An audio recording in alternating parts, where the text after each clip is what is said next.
Hi, I'm Ken. Today I'm going to take a look at how I take a big pile of stamps like this and sort them into a stock book. But before I do that, let's take a look at two stamps I recently got from Somalia. I found these two stamps in that lot from a friend I've been sorting through. Benedir, that's not a place I've heard of, but these are clearly stamps from an Italian colony. The first step to figuring out what these are is figuring out where they're listed in the catalog. I know that there are some Italian colonies listed in the Italy section of the catalog. That's volume 3 of the Scott catalog, G through I. I could also look for Benedir under B in the catalog. That would be volume 1, A through B. I don't remember ever seeing that, so I decided to look in the index. Each volume of the Scott catalog has an index in the back. This is the index from volume 1, A through B. Look here in the column under B. There's Benedir. If it were in this catalog, it would show the page number, but Benedir isn't in this volume, so instead it points to the volume that it is in. In this case, Benedir is in volume 6, which turns out to be San through Z. And that doesn't seem to be the most obvious place to look for a place starting with B. This is the same index section in volume 6. Look here under Benedir.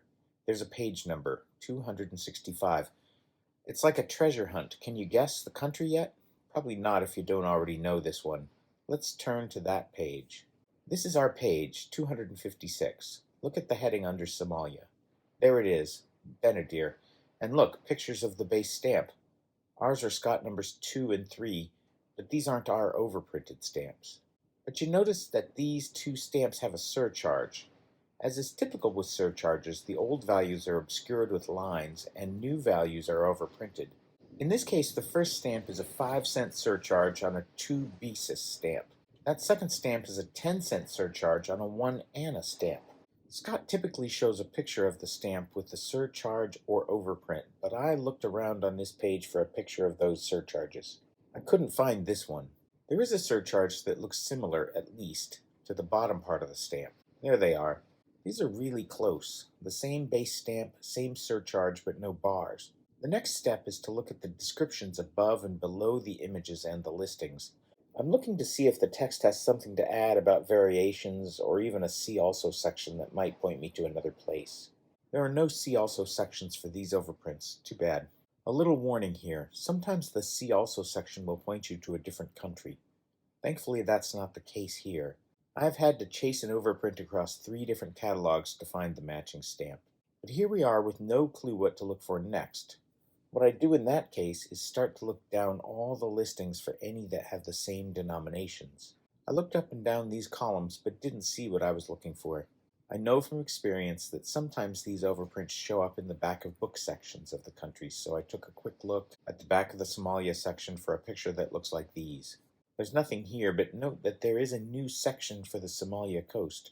Sometimes as countries change control or just names, they'll add new overprints. Somalia coast is a French territory, so it seemed unlikely, but I took a look at the beginning and end of the Somalia coast section anyway. There was nothing there either. So then I started to think that I might have some yet unknown variant. I get that feeling from time to time, but it never turns out to be true.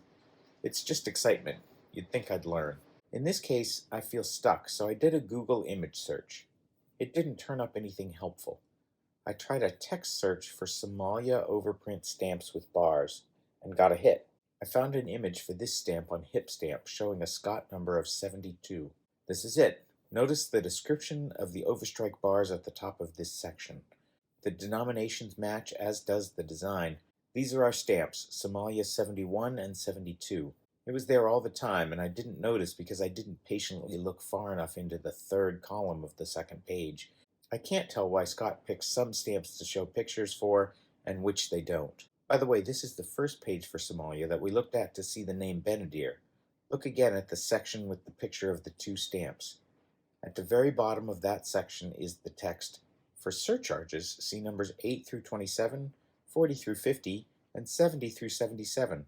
The information was there on the first image. I didn't notice it until I was putting together the images for this video.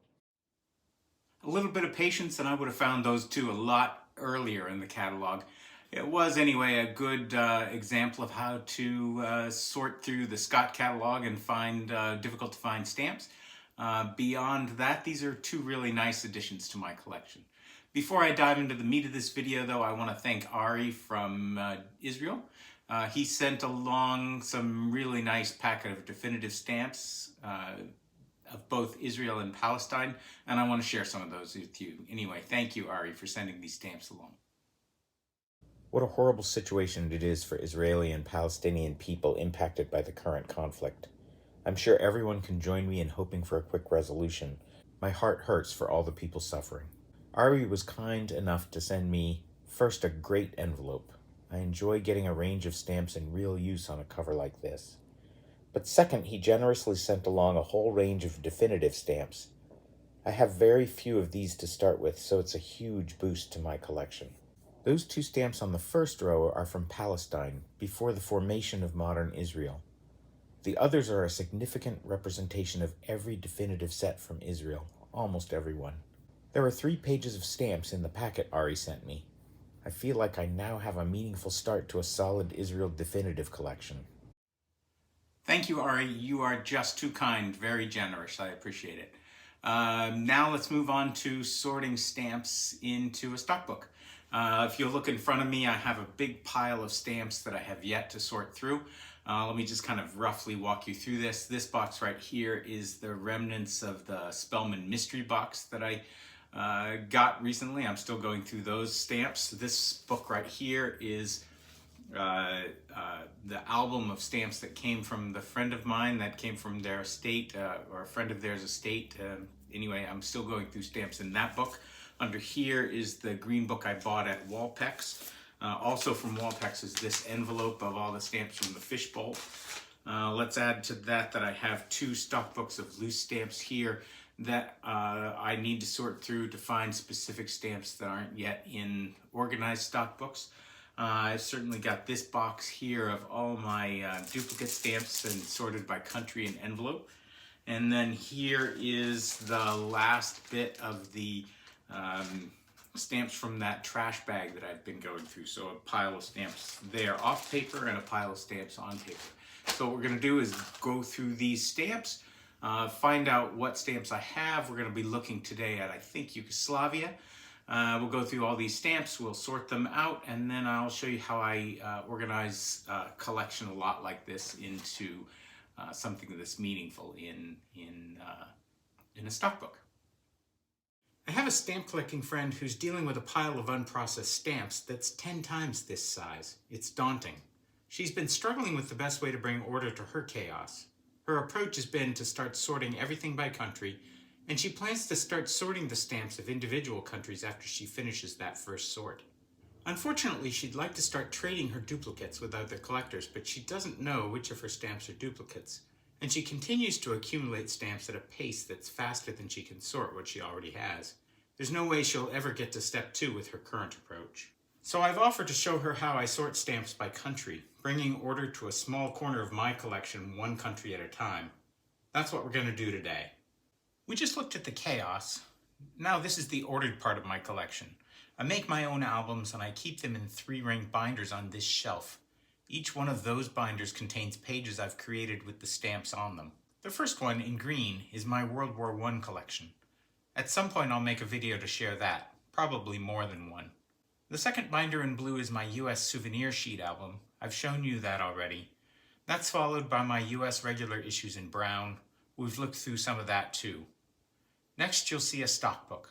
That holds some higher value US duplicates, but also has sorted stamps for US adjacent countries that I haven't made album pages for. Cuba, the Philippines, Puerto Rico, the Marshall Islands, and the Canal Zone.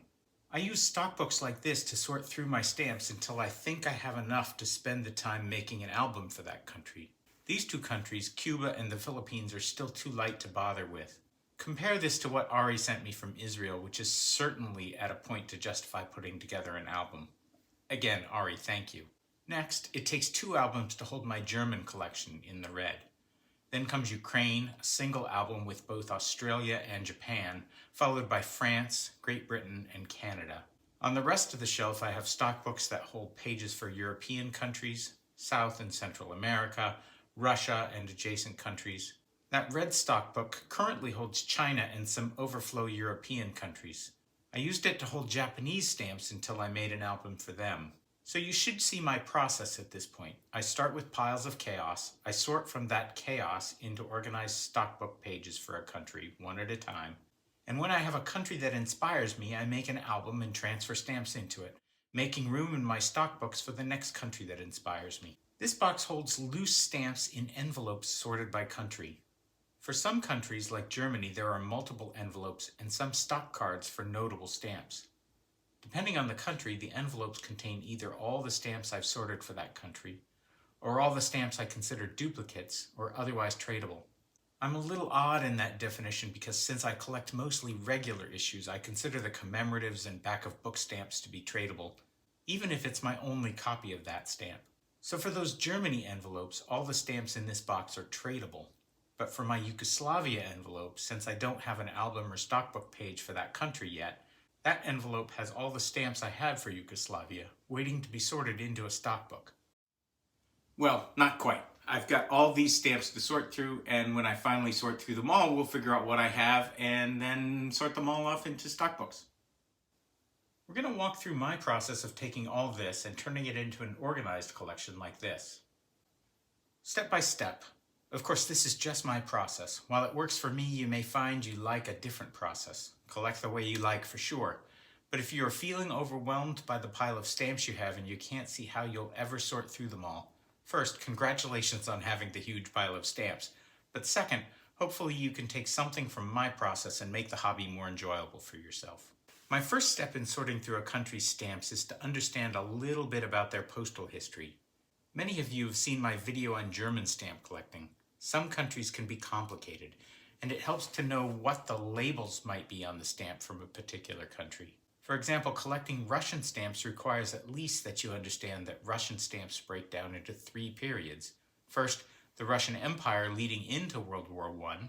Second, the period after World War I with the formation of the USSR. And finally, the period after the dissolution of the USSR and the start of the Russian Federation. You could decide to collect the stamps of all the independent offshoots of the USSR, but that would be up to you. There's no right way here, but at least having a grounding in the postal history of an area helps with deciding what to collect. I find the biggest help is a Google search for that country's postal history. In this case, I searched for Yugoslavia postal history. In almost every case I've Googled, Wikipedia comes up with an excellent article that grounds me in what I want to know. A sort of "you are here" sign for the topic. Digging a little deeper, I see links to the postal history of Bosnia and Herzegovina, Croatia, Serbia, and Slovenia. Skimming those articles, I find that the Italian colony of Fiumi, I'm not sure I pronounced that right, should be added to my list. Looking at this map, we can see Slovenia, Croatia, Bosnia and Herzegovina, and Serbia, but there's also Montenegro and Macedonia, which I'll add to my understanding of Yugoslavian postal history. It's getting a little complicated, but that's okay. Understanding this postal history is part of the fun for me. You could choose to simply collect stamps labeled Yugoslavia, and your collection would be just as valid as mine.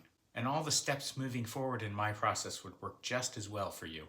The point is, step 1 is understanding the postal history enough to make a choice for yourself about what you consider to be part of your collection for a country. Now, armed with a list of possible jurisdictions, I head to the Scott catalog and look each one up. Scott does a really good job of summarizing each stamp issuing entity, but I also find value in looking at the dates above the first stamps issued and, surprisingly, the last stamps issued for each jurisdiction. I bought a set of 10-year-old used Scott catalogs, but I know that these things are expensive. If you don't have a catalog for your country, you might be able to borrow one from the library. There are some decent online resources with lists of stamps and designs too. You can use those if you like, or you can skip all that and build a really great collection just saving one copy of each design, color, and denomination. The other thing I do is look at the back of the book section for each country. That will list any offices abroad, military occupations, colonies, or local issues. This is a level of detail that I like to do. You can most certainly go to any level of depth you want with your collection. I just want you to know where to look for details if you want to find them. When I'm done, this is what I have. A list of all postal things connected to Yugoslavia. I use indents to show what's related to what. That first level of indents shows the precursor kingdoms of Yugoslavia and its ultimate breakup in 1992. Those countries included Bosnia and Herzegovina, Croatia, Montenegro, and Macedonia.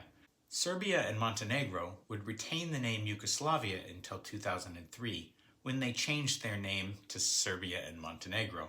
They would ultimately split apart into two countries 3 years later in 2006. Yeah, I know there's more on that first level than the big countries that came out of Yugoslavia.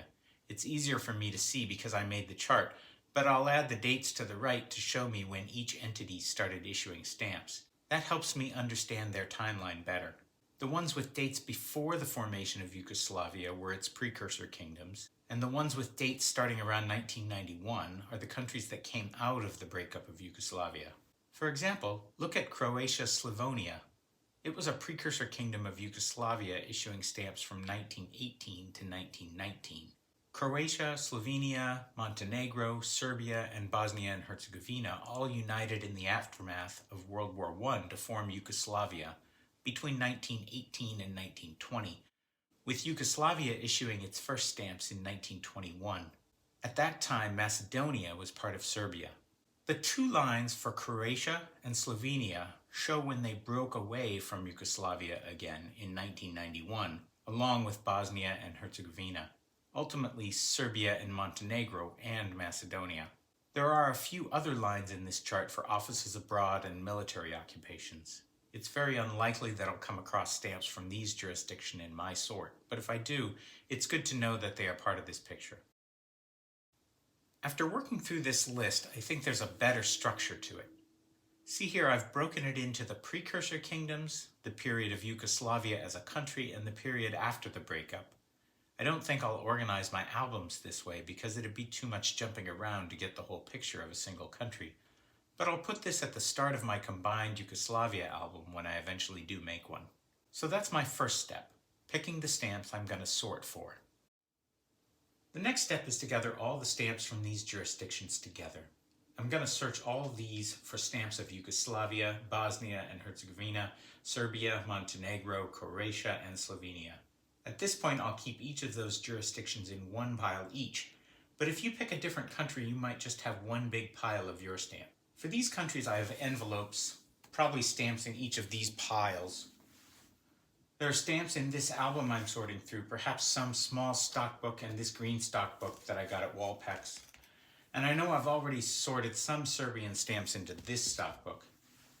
I'll set all of these to one side and go through them one by one in a particular order. Sorry, this video gets a bit choppy as I sort through all this, but otherwise this process would be too long and boring. So this is my box of envelopes filled with stamps that I've already sorted by country. I've looked through this box for countries that are on the list I'm looking for, and the only one I actually had in here was this Yugoslavia envelope. So there's a fair amount of stamps in here. It's not a very great one, but it is labeled Yugoslavia with Bosnia and Herzegovina. So I've got both those kinds of stamps in this one envelope. Anyway, this is a good start. We'll make that pile start right here and get moving from there. This is the pile of loose and trash stamps that I've been sorting through. I've got them separated into off-paper and on-paper piles, and I'll speed up the sort as I go through this because otherwise this is completely dull.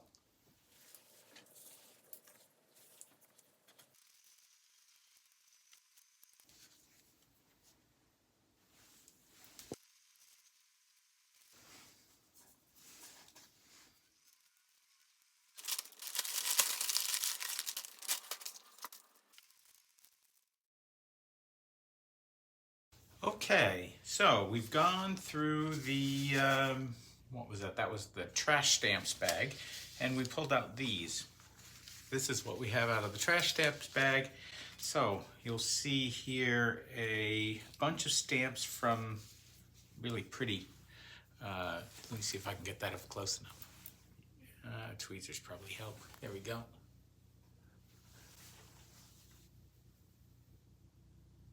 So we got a bunch of those triangle stamps. You can see the country name NDHRVATSKA. Can't say that for $1 million. Anyway, that is Croatia. So I have a whole bunch of stamps from Croatia here.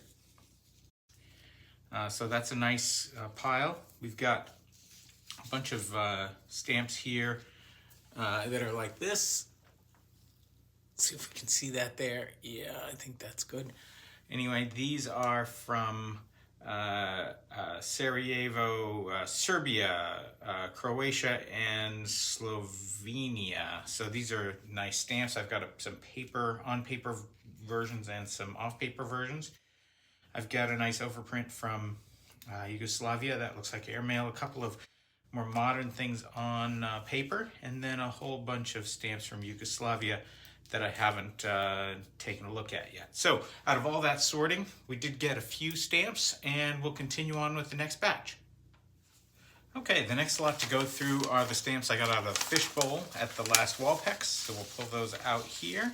When I'm done with them, I'll put them back into this envelope just to get them aside, but let's see if we have any Yugoslavia in this pile. Again, I will fast forward through this process and bring you back in at the end.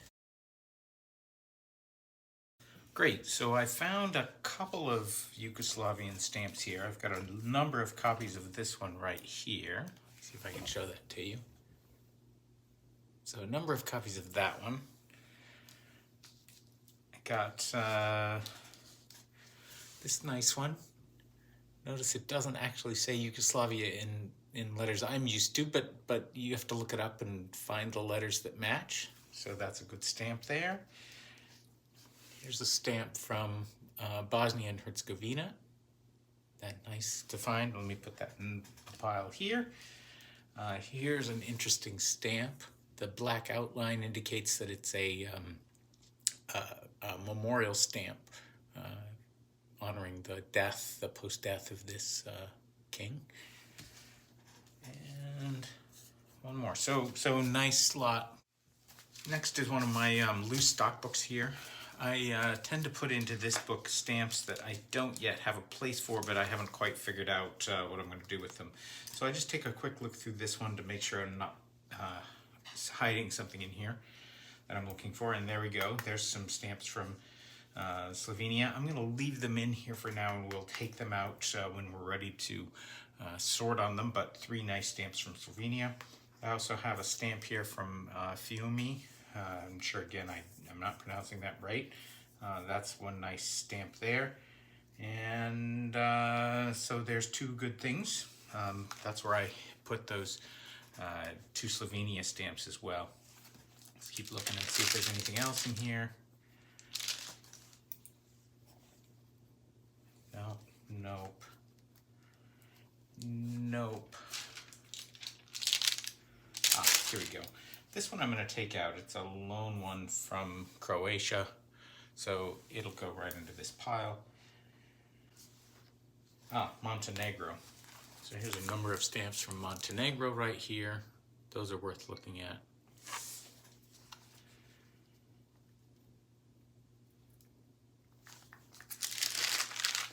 Okay, so that's the end of this book. I'm going to set this aside knowing that there are some stamps in there I need to pay attention to. Let's look in this book as well. In this book is my Russian stock book and some neighboring things, but one of the places in here is Serbia stamps, so I do have some Serbia stamps in here that I'll come into when I do the final sorting. So I've got that. Next, I've got this album right here, and I did give an early look to it. This is the album that was donated to me from a friend.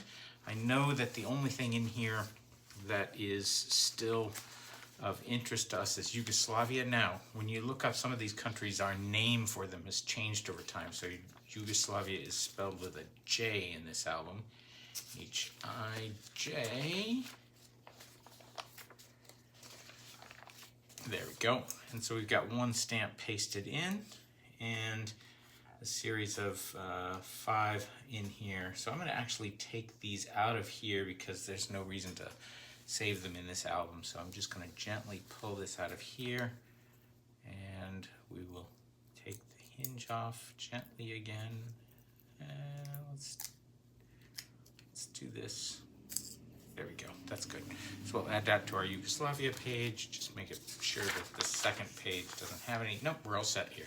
So this album now is done.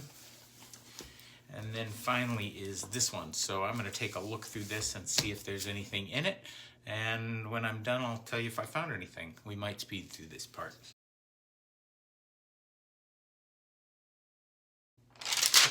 So, the only thing in here that we care about are, for this sort, is the Yugoslavia stamps that we found on this page right here. Let's pull those up.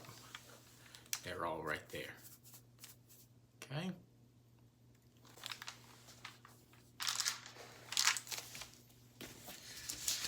So, what does that leave us with? That's one album with some stamps, two albums with some stamps. Actually, we finished this one, so we'll set it aside. Two albums with some stamps, three books with some stamps, plus the loose stamps here, plus my packet of Yugoslavia stamps. So that's what we have to sort. Not a bad haul. We'll get some good sorting out of that. Okay, we're back, and I'm about to start sorting, but we're going to start with the stamps of Yugoslavia. I realized as I was moving along here, putting things in order, that I'd missed this one packet of stamps that I found in the mystery box. So those are from Serbia. They'll go in that pile. I'll be back in just a minute after I've sorted all the Yugoslavia onto this one page, and then we can start the next phase of the sorting. And here are the stamps from Yugoslavia proper. I did a quick peek at the catalog and found that these stamps here, labeled Serbia, Croatia, and Slovenia. Let's see if we can show you those along the bottom. Yep. Those stamps labeled Serbia, Croatia, and Slovenia are really the first stamps of Yugoslavia.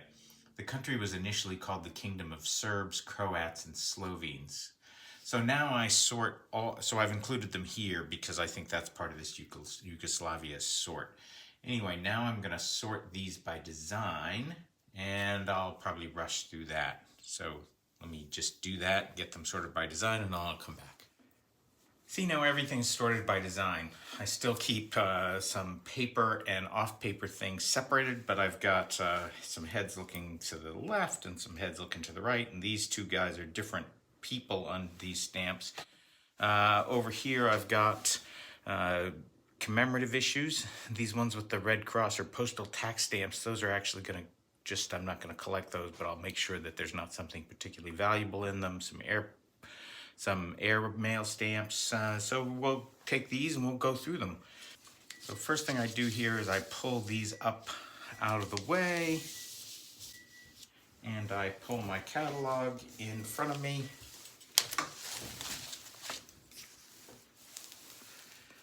And I turn to the first page of the country I'm looking at, and I kind of put in my head the first couple of stamps that I think are the oldest in this pile, and that's probably up here in this first row. I've kind of roughly ordered them by age. And so now I start looking through the catalog, picture by picture, to see if I have any of those stamps. No. Yeah, nothing on this page, so nothing that's particularly older. Nothing on this column, no. How about this one? That's close, but nope. Here, no. Postage due, no. Some Slovenia stamps. Okay, these are the first ones I have. So these are stamps from Slovenia in the Yugoslavia catalog, 1919. And they are local issues, it says. It's just a way Scott does it. They call these catalog numbers 3L1. So we're going to take a minute here and sort these stamps into the next phase, and then we'll look them up in the catalog and see what we have. So I take that. I set a new piece of paper in front of me. I pull the stamps out. The designs are this one, red, and blue. So I've got one red 10, two blue 15s, and one 30. When I look those up in the catalog, the next thing I do is look to see if there are some C also. And in this particular part of the catalog, there's a C numbers 3L9 through 17. So I need to look at those. Those are perf 11.5, just like these. So both of these are unwatermarked. They're both perf 11.5, but the difference seemed to be where they were manufactured. And so one is fine impressions and one is coarse impressions, so I'll have to look at that for that difference. What else have I got? 3L24. 3L24 is roulette printing perforation of 13.5, so we'll look to see if those have roulette printings. What else do we have to look at? Surcharges. I don't have any surcharges here, so I don't have to look at that section. So the way you do this is you look for the picture, you make sure that you read the see alsos, you go forward to see what those different see alsos are and get yourself an orientation of what you have. If there's lots of different see alsos, you may need to put some notes down on your paper of what those differences are, so that when you start sorting these into their various subcategories, you know, you can kind of keep track of what you're doing. But really the only things I have here are the roulette perforations and the fine impression and the coarse impression. So let's take a look at this one here. I have to use a magnifying glass because I have older eyes. But let's take a look here. Yeah, those are just regular perforations. These two here, let's take a look. Yeah, that's a regular perforation and that's a roulette perforation. I cannot tell the difference without multiple copies of that about whether that's a fine impression or a coarse impression. So I'm just going to mark in my stock book that it could be either one for those two. This one is the roulette, so we have that one clear. And then, let's look at this one. Yeah, those are normal perforations as well. Finally, the roulettes come in both one is roulette and perforated 11.5. So one way it is the other way. So let's take a look and see what we got here. Boy, this is a hard one to tell. Let's just see what this perforation gauge is here. Yeah, okay. So, yeah. So this one is roulette on the top and bottom and perforated 11.5 on the top. So when we look back in our catalog, what we have is that the 10F, F is the currency, that currency is filler. So we've got 10F, I can't tell the perforation, so that's either 3L3 or 3L11. They're both equally valuable at nothing, essentially, but we'll mark both those numbers in the stock book. And then this one is either 3L4 or 3L12. Same thing on that one, so we can't tell which it is. This one is the combination perforations, and that one is 3L26A, and it says that it's worth $175. So that seems unlikely to me. So I'm going to double check the perforations on this, because $175 is quite a catalog value for a stamp like that. But let me just confirm that. And this one is normal perforations 30, is either 3L7 or 3L15, both, again, very low value stamps. So those are clear. This one we're going to double check, and I will put them into the stock book and let you know what I find with this one when I look at it closer. Okay, so now I've got these into my stock book. I've labeled the stock book with Yugoslavia here. I've put some blank space in here for the Bosnia and Herzegovina locals. I've put some blank space in here for the Croatia, Slovenia locals, and these are the Slovenia locals proper. For that stamp that I thought might be $175, when I looked more closely, it's just really rough perfs that had a look of a roulette printing, so that's a common stamp. Turns out that both those stamps are the same, and when I look at the printing quality of this one versus the printing quality of these, this is clearly the fine printing and this is the coarse printing, so I was able to separate those out. I saved both copies of this because this particular stamp was slightly misregistered and I may want to use it in the future. in my album. So anyway, let me go away, put some more stamps into the stock book. I'll stop and come back when I see something interesting to share. Okay, let's take a dive in here for a second. I've got these left-facing heads all sorted out. Now the next step is I've got to pick out the ones I want for my stock book over here. So notice here I've got them sorted by denomination and color. There turns out that there's 3 different designs of these shapes, 4 actually. One is a design with, I'll pop this up closer. One is a design with kind of a 6-pointed star along the edges, and another 6-pointed star up in the top 2 corners. With this fellow's head on it. That person, it turns out, is, let me just look this up, that's King Alexander. The second design is the designs with King Peter on it, a different person, but it's still part of this same first series.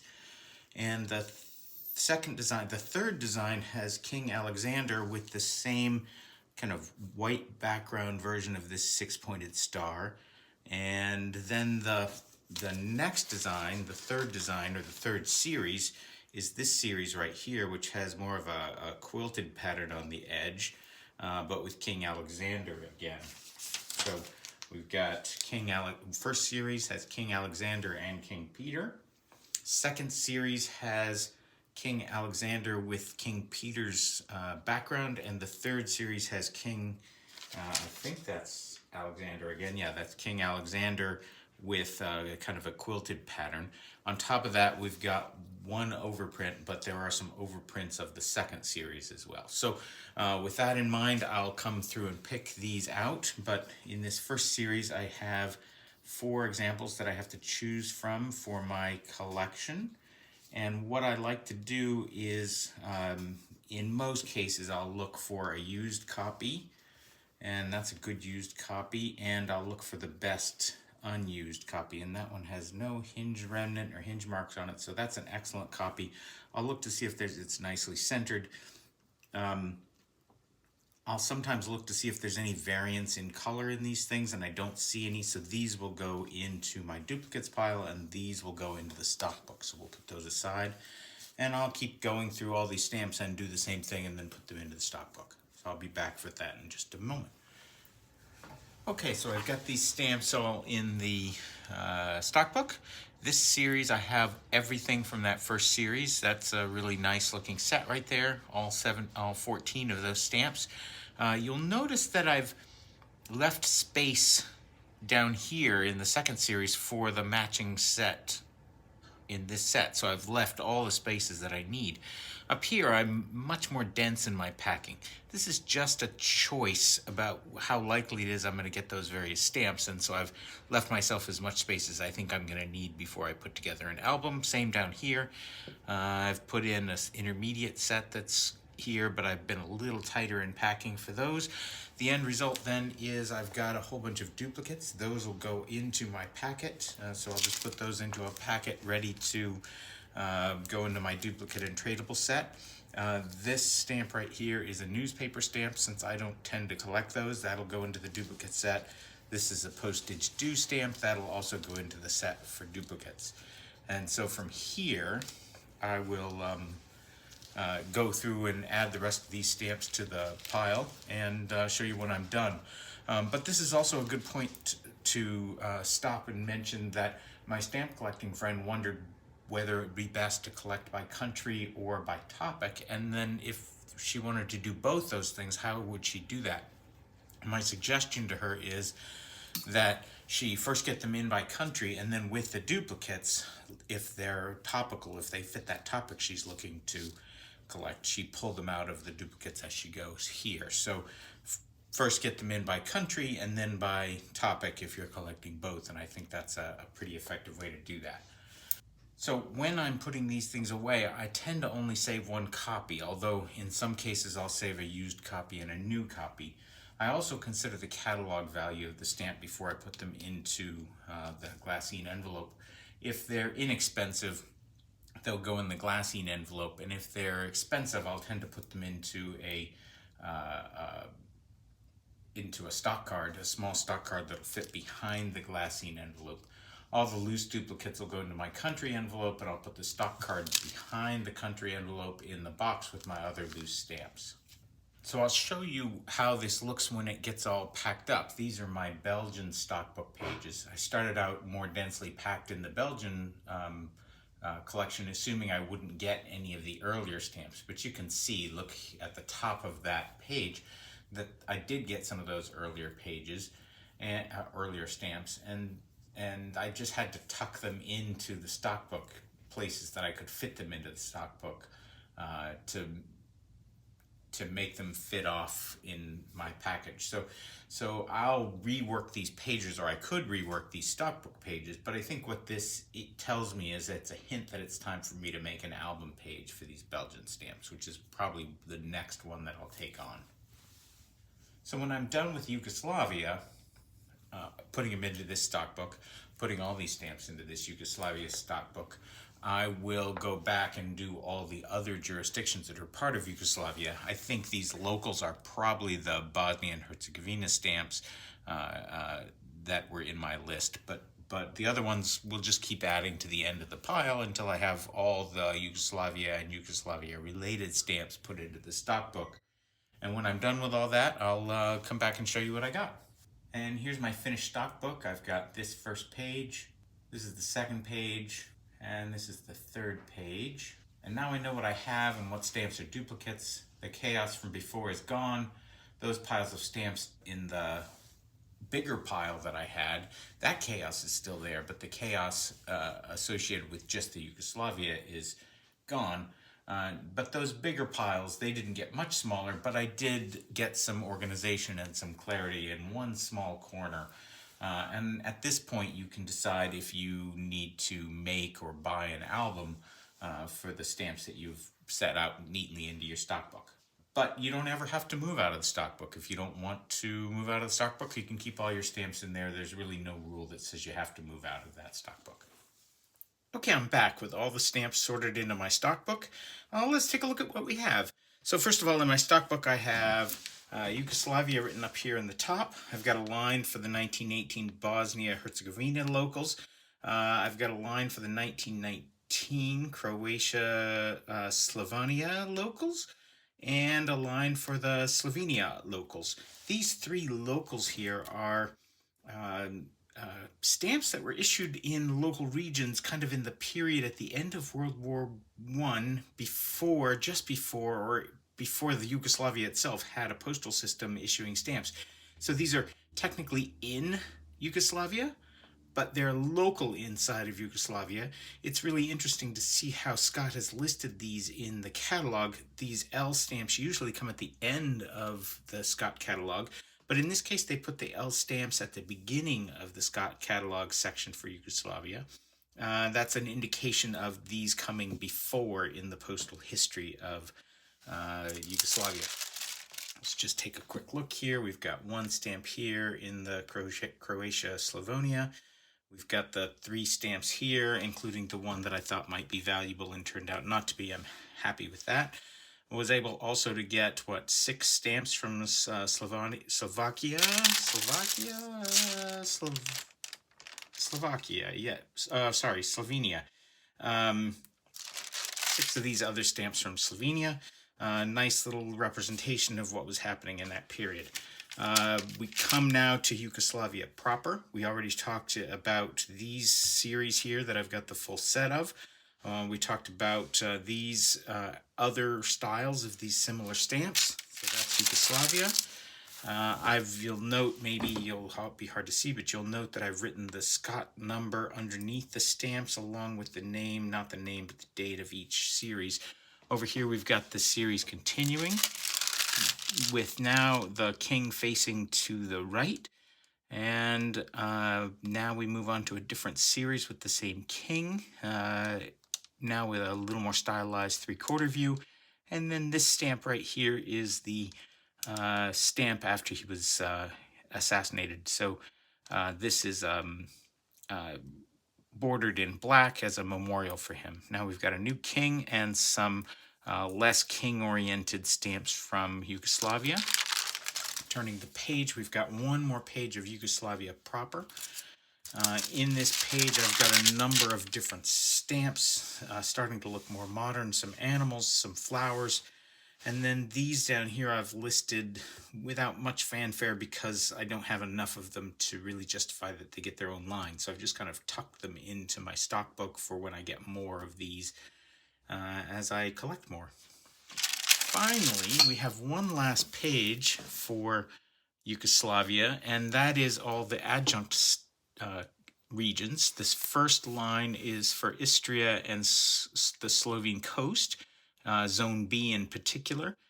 This was a region that was not occupied is the wrong word, but existed very briefly at the end of World War I. Then we have stamps from Serbia, pre the period of when Yugoslavia was a country. So these are pre-World War I Slovenia stamps. We've got a fair number of those. 3 lines, in fact. Sorry about the crinkling. Next, we have stamps from Montenegro. I just have these 3 stamps from Montenegro, and over here are 2 postage dues. I've put these 2 postage dues here simply because, even though I don't collect them, making a little envelope, a glassine envelope, and saving just these 2 postage dues wasn't worth the effort, given that I already had a line here, a single line for Montenegro. So anyway, these 4 lines are Serbia and Montenegro prior to World War I and prior to the existence of Yugoslavia.